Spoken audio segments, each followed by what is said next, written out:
Hey, what's up, everybody? We got Ryan Fox with us today. What are we talking about? We're talking about demand. We're seeing corrugate demand go down. We've seen paperboard demand go down, and Ryan is our good buddy who happens to be with. Um, you're a Bloomberg analyst, so just give us like a quick rundown of what we're going to talk about today, and then we'll get to it.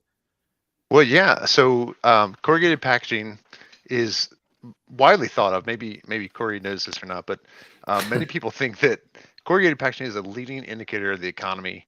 So with so many consumer goods packaged in corrugated packaging to ship across the world, it's something that a lot of people keep up with to track and see, what's happening. So we've been following it for the last couple of years now, and we have some pretty cool metrics. Really wanted to be able to show you some cool charts that we put together, but we won't be able to do that this morning. But we can at least talk about what we're seeing out in the marketplace and what we think may happen here in the near future. Sounds good, man. So today we're just going to go through like demand, what's happening in terms of just supply, how that's going to impact the rest of the industry, and other possibly some good opportunities that you can find in this. Find some silver linings here. Right. So this morning we got our buddy Cory Connors Hey, at Corrugated on the TikToks. good morning. What's up, buddy? And then we got Ryan Fox, who Bloomberg analyst. Feel so special, like we got Bloomberg analyst on here. Come on. Mr. Ryan Fox. Mr. That's right. And then we got me, Sir. Evelio Mattos from Packaging Unboxed and idpdirect.com. So what's up, Cory? How's it going? Really good. Good. You're exactly right. Corrugated has long been a indicator for the economy, and I'll get people reaching out to me saying, "How are we doing? What's going on? Are sales up? Sales down? What's going on with corrugated?" And I think it's an important indicator. It's not the only, of course, but it's a kind of a precursor to what's happening. But I feel like this could easily turn around with the demand for paper corrugated packaging as that sustainability initiatives continue to increase in the world of packaging. I'm bullish. All right. Yeah. So Cory's like demand is down, but sustainability conversations are up. So that means that paperboard and corrugate's going to just like blow up. Is how you feeling? All right. Ryan, I think so. Yeah. Well, I was just gonna say, when pop this bubble. was there any point in time in the last year where you definitely saw a shift in, like, orders were coming in slower than they were previously? Not for me personally. I believe our company has experienced that as a $5 billion packaging company. We've experienced his ebbs and flows of demand because we cover all segments of packaging, which is really important to know that we don't just do corrugated. We do all kinds of packaging, and but we're seeing really strong numbers. It's exciting time in packaging, and COVID was a real challenge for many things, but it spurred a lot of packaging sales, and so we appreciated that. And if there's one positive thing that happened, that was it. Maybe one of several, maybe. But so on that note, let's talk about what happened with getting things pulled forward. Yeah. So before the pandemic, the industry measures output in two different ways. They measure it in terms of tons. So paper mills, like they just want to measure how many tons of paper they make, and then the other side is billions of square feet, how many boxes were shipped. And we don't have really a great way to measure the total number of boxes. To say it's billions is probably a very easy statement. A very popular e-commerce platform had posted that they shipped like 4.75 billion packages last year, and like 43% of them were in corrugated boxes. So we do know that the sheer volume is very big. So before the pandemic, the billions of square feet shipped was like 393 billion. Lots and lots of material. The pandemic hits in 2020. It jumps from 393 up to 406. So a nice little jump. Yeah. Last, let's see, 2021 went to 416. Again, more growth. All of this was really fueled by what? Well, lockdown orders, so people Yep. couldn't go do things. And then the other thing, the really big part of this was government stimulus. People had a little bit extra money, and Yep. what did they do? They went out and spent it, and Mhm. they were spending things a lot online. Yeah. So when this last year came around, the overall demand from the pandemic was still very, very strong. And if you are either a box producer or a box buyer, about a year ago, the lead time to get boxes was still very, very long, like Yes. 4 weeks, 6 weeks, 8 weeks. And pre-pandemic, Cory, I don't know what you were experiencing, but normally it was like 5 to 7 business days. Yeah. 2 weeks max. Yeah. 3 if it was incredibly intricate and needed a lot of tooling and things like that. But yeah. So we Exactly. saw on average like better than 4 week lead times about a year ago. And so one way to measure demand is to see how much those lead times change over time. And so by June or July, it had fallen from over 4 weeks to hovering around 2 weeks. Yeah. And we started to see that really it was about mid-May when the bigger economic situation turned. There were people that were going, hey, who turned off all the box orders? And if you think about it, if you were a brand and you were making things, your lead time to get boxes was 4, 6, 8 weeks. Yeah. In your opinion, Cory, what does that normal order cadence look like? I mean, a manufacturer puts in an order with you for boxes. How do they determine the right quantity? Yeah, great question. Looking usually on a quarterly basis. And with longer lead times, people were ordering more. So I think there's a lot of pent up supply, which is one factor that I think is lowering demand, at least for the time being. But certainly long term, things seem to have settled down to back to pre-pandemic, demand. So we saw several brands that their ordering was, okay, we have the need for this many boxes, whatever that number was, and then they add on to it a safety stock in case they get a little bump, and then they add on to it the lead time to get the next order. And when the lead time hit like 8 weeks, now you went from a situation where they might be ordering 10,000 boxes to ordering 100,000 boxes. And they were doing this because they wanted to make sure they didn't run out and stock out, and they weren't able to ship.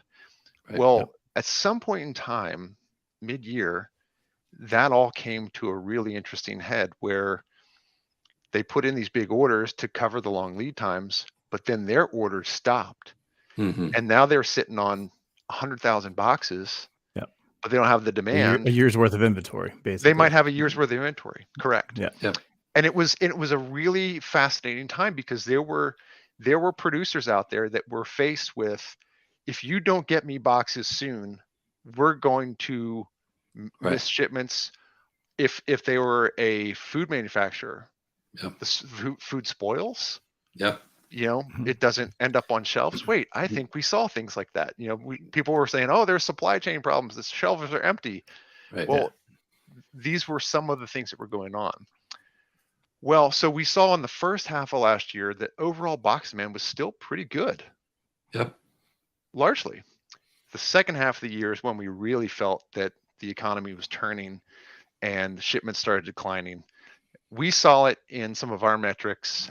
In July, we saw that overall box volume was down like 8%. It was a really big miss.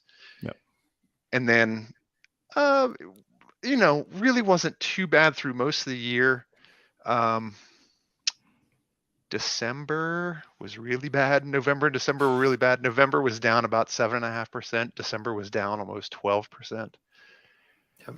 And so these are things that, from an economic standpoint, are people not ordering boxes because they don't have the orders? Are they not ordering boxes because they're still sitting on this huge inventory from previously in the year? That's a great question right there. And it's That's a it. mix. It's a mix of both. Yeah. The answer is yes.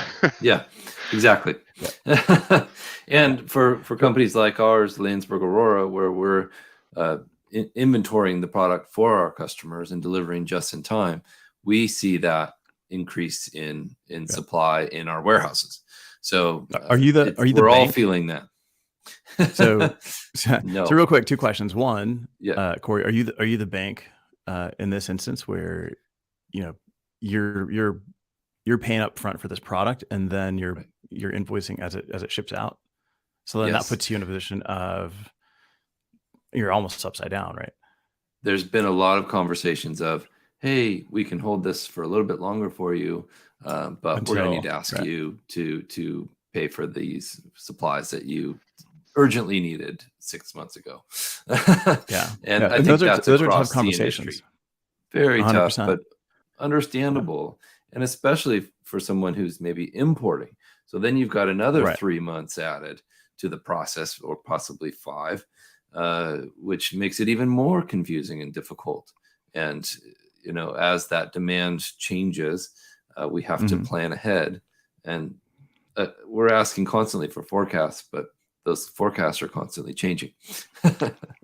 Right now, asking anybody for even a 90-day forecast is asking for a miracle, because people really don't know. Yeah. So just real quick, just to kind of reset, anybody that's joining us today, thank you so much for joining. I see we got John, we got Fred, Ava. So we're going to see here Nick, Seth. Thanks for joining us. I think real quick, like what we're talking about is we're seeing all these articles in terms of what's happening out there, right? Cardboard is changing. WestRock just missed their earnings. They're talking about like the different stocks to watch with this current downturn. Cardboard demand is just plunging at rates that we haven't seen since the Great Recession. Right? So let me talk about this for a second. Wait. But before we get to it, because I want to make sure that we all kind of are back to like where we're going with this. I think the point that Cory said earlier was it feels all right because we're going back to what it was before the pandemic. But I think there's like one thing that we're not covering, and I'll let you kind of jump on that. I'll softball that one up to you, Ryan. Well, so what I was going to say there is what we're experiencing right now is things coming back into balance. Okay, the pandemic screwed everything up from a normal way of doing things, and so now, yes, things are in decline, but it's not really as I don't want to say it's not as it's equalizing. And I don't want people to think, oh, it's so bad. Yes, volume is coming down. But if we reframe it and we look at, okay, well, pre-pandemic, what were volumes like and where are we going now? We are going to likely be at a 2019 volume level, or maybe even a little bit higher. And if we can keep that a little bit higher, I think that's a huge win given where we are right now in the economy, but also just from finding balance again. Yeah, the one thing that we're not talking about yet is when we had you on last quarter was the amount of equipment that was coming online to be able to produce. I think we were like to increase production. I think it was like 10% or something like that. So all of the stuff that was supposed to come on in the fourth quarter of last year got pushed to this year. The industry took about 2 million tons of market-related downtime in the second half of last year. Well, all of the new mill capacity is about 2.5 million tons for this year. So while we're taking downtime and reducing how much paper they're putting out, they're now adding that same amount back in almost, if not a little bit more. So it's a very strange dynamic, and it's happening not just in the US, but all over the world. And it seems like supply is changing. So that's something we need to look at. We're not just talking about brown boxes here. We're talking about digital printing of corrugated and that massive shift in the market. And just paperboard as well. Oh, 100%. Absolutely. Well, be it right or be it wrong, I know this is like sustainability is often like religion. You get some people that are on this side and some people are on that side. And if you're Very team true. plastics, you're this, and your team paper, you're that. So be it right or be it wrong, paper packaging is definitely riding what they say in the economic world, the tailwind of sustainability. Like in the eyes of consumers, paper-based packaging is seen as a better alternative. And I think it's largely in part due, like the paper trades have done a very great job helping people understand that paper is highly recyclable and highly recycled. Like it is actually something that gets processed and turned into new paper. Yeah. I mean, mills in 2021 consumed like 25 million tons of recycled paper. So, and we talked about those rates on when I interviewed you on my podcast, and there were people saying things like 86%, 90+%, and you brought us back to reality. Well, what's like the update? I think it was like 9% is what the reality was. No, it's not that low. But we have so a recycling rate is, when we spoke about it last quarter, it was consumer, like me, you, people listening, like our rates, I think were made up about 9% of the total volume, and then it was like the big box stores. Yeah. So a rate is just a comparison of one number to another number, right? And so if we compare those two numbers, but we don't understand what those numbers represent, then you can make it be whatever it's going to be. And under the current rate, the way that we calculate it, it's 100% possible for us to have a banner year and for the recycling rate to be 106%.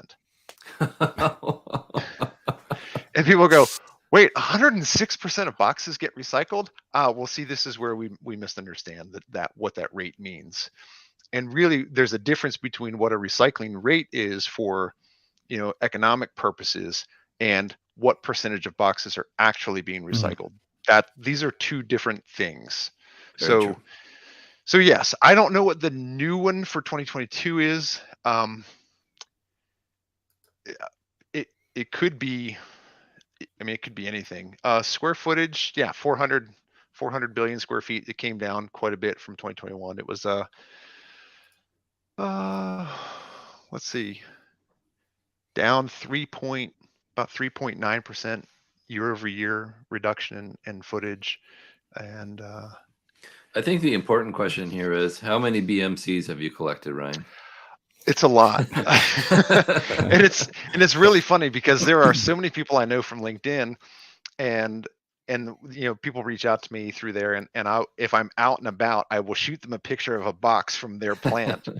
So I was out with my wife a couple weeks ago, and I saw a box, and I was like, oh my gosh, and I snap a picture and I send it to the guy. I'm like, it's your plant. And he was like, oh, that is so cool. And so I'm several hundred in at this point. Nice. But don't have them all. We got to come up with a creative way to display all those for you. Yes.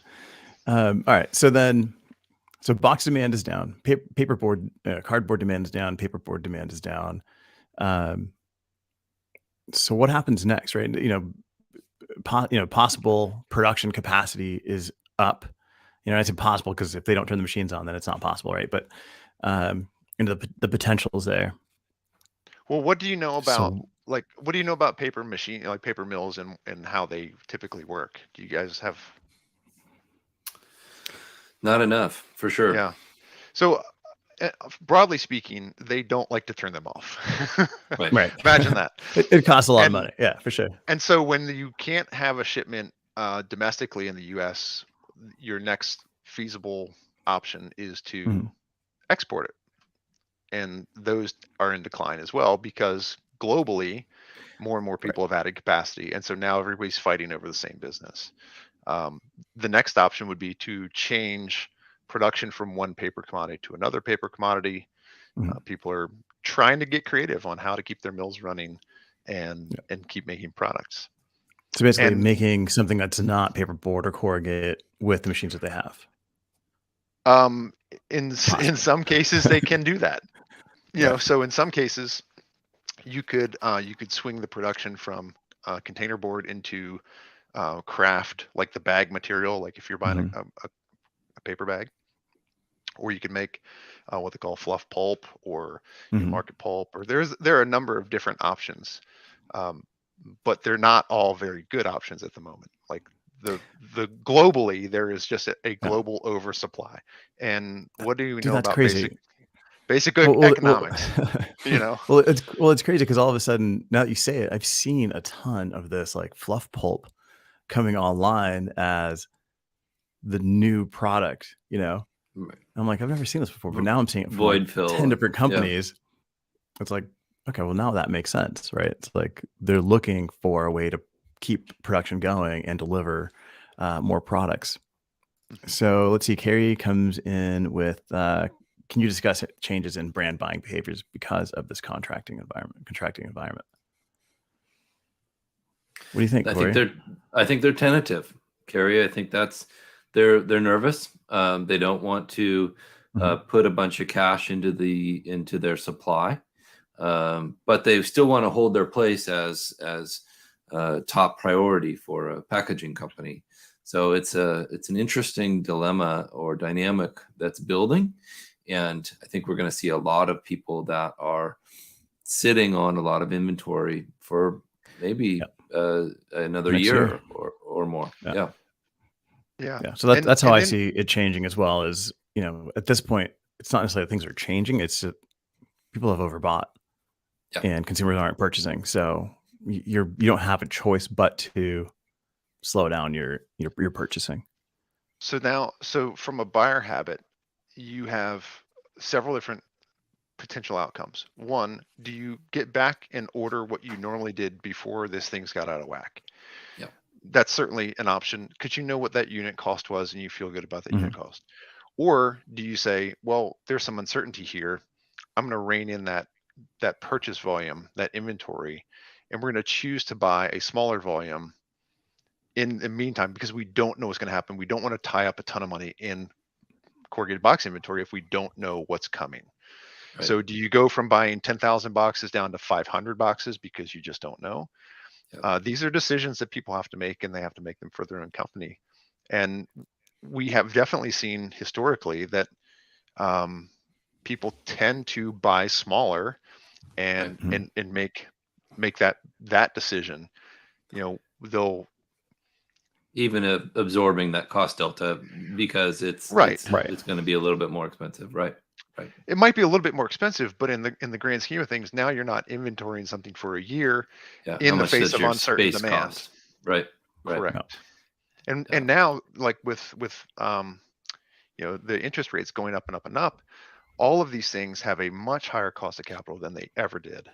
So some of these decisions are, they're not easy. And again, so many people are in this position to say, do we try to lower our costs, and how do we do that? Or do we take less inventory? And obviously, like Cory, you're still in sales. Like this is when you get to shine. This is a golden opportunity for any packaging professional to come in, offer real value, to show, okay, we're Right. not just going to, you know, do the same old thing that everybody else Mhm. is doing, but we're going to bring real value to you, and show you how you can save real money. Creative solutions, and there Right. are Yes. many. Yeah. So Well I said. mean, on the flip side of this, right, as there's more product being warehoused, there's more space being taken up, you know, on a warehouse floor. What's that doing to warehousing prices as demand continues to go up? I would assume that's going to increase as well. Definitely. I would assume Have so we seen too. this? I have not been following it that closely. Hmm. What I have been following is when people talk to me about what they are warehousing, and how Hmm. they're trying to draw those inventories down and reduce that overall cost. Because Yeah. the warehouse space is one thing, the holding those um, the goods in the warehouse is another thing, because it could be depending on the size of the company. I mean, Corey's Yeah. at your company, that's a big company. You got to think a skid of stretch film, a skid of tape, a skid of fill in the blank. it's it could be thousands of dollars times every one of those little bays in the rack. So you could be talking $1 million or more. And then you got multiple facilities. I mean, God forbid you're in a bigger company that's got multiple sites. I mean, they could be facing hundreds of millions of dollars in inventory. Who knows? Yes, unprecedented times for sure. Absolutely a unique time, and I think the cream will rise as always, and the people that can really figure out solutions and come up with good alternatives will continue to be successful. Yeah, I'd say like one thing that I learned while we were in Paris was in Europe, like recycled material, like post-consumer waste is something different than what we consider here. So like we were talking about, last quarter was here in the US, post-consumer waste included big box store packaging and, because they were the end consumer, but in Europe, that's not the case. In Europe, it's the consumer is the consumer like us, right? The final person, not a corporation. And they were having a hard time being able to fill orders of post-consumer waste paper. This was from the paper mills because there just wasn't enough. There wasn't enough, white paper, office paper that can be turned into colored paper. Yeah, there's a ton that's like, the garbage paper that can be turned into like brown craft tissue or other. something. Yeah, that can get then downgraded, but not for like not luxury paper mills. yes. And then just talking to them, and I was like, well, in the US, that's a little bit different. All of a sudden for them, it was like, wow, I guess maybe we need to focus on the US market because we can't fill orders here within the regulations, which I don't know, that kind of leads to, we're seeing a lot of regulations in Europe that are changing. And it's, whether it's like from plastics being unavailable, you can't import anything with plastic in Europe to all of a sudden it's impacting the US and being able to export. I saw that the UK was being hit really hard with being able to export from UK into France because of these regulations. And it's, I don't know, it takes us completely away from this conversation, but just like as you kind of like look out, there's so many things happening in packaging that you can't just focus on your little business and your clients. It's like things are changing all over the place, and you really have to be aware. It seems like the onset here of extended producer responsibility laws, which are taking place faster in Europe than they are here, are changing things dramatically and quickly. For example, in Europe, the recycling rates for glass are almost 79%. That's amazing. Here, it's about 39. That's in the U.S. and of course these laws will change that and make those rates higher. That's the intention, and I think they've proven that it's working over there for some of that materials. But I think we'll see a lot more of that as we go on. You're going to see dozens of states in the U.S. With these new laws, and people are going to be scrambling to recycle faster and more. Yeah. Well, so as we wrap up, Ryan, the only thing EPR hasn't done yet is they haven't figured out how to make sure that residents do better from our side. They've figured out how to pay for it, but we haven't figured out how to implement, how to improve it. Implementation. Yeah. Sure. Yeah. Very true. So as we wrap up, Ryan, what's the silver lining here? Right? Demand is down, production's up, costs are coming down, stuff's going crazy, right? What's the silver lining, Ryan? Yeah, the silver lining is I think right now it's an incredible time to innovate. So don't just look for the incremental savings from, okay, the cost of paper went down, but think about all of the different ways that you can improve the process from start to finish.